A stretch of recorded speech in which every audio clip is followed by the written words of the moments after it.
तर आपल्याला एक्स दिले 3 5 7 9 11 13 आणि एफ आय दिले 6 8 15 पी 8 4. तर मग आपल्याला एफ आय एक्स काढायचं आहे.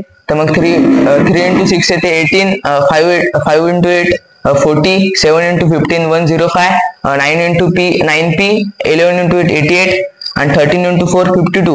तर मग या एफ आय ची सम जर का आपण केली तर समिशन एफ आय येते 41 प्लस पी.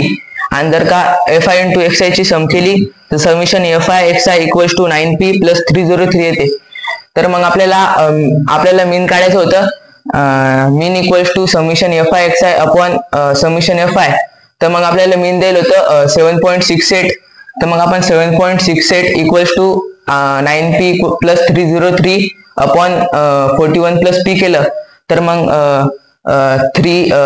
7.68 घेतलं. तर मग 41 प्लस p ला इकडं ट्रान्सफर केलं. तर मग 41 प्लस इंटू मल्टिप्लाय केलं इक्वल्स टू 9p प्लस 303.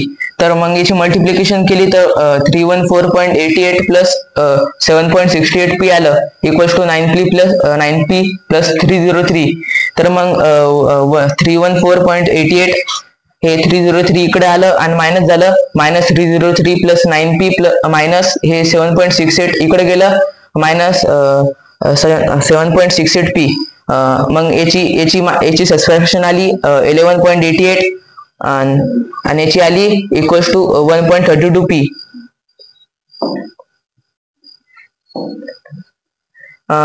तर मग हे 11.88 हे 1.32 इकडे डिवाइड झालं. तर मग इक्वल्स टू p. तर मग p आला 9.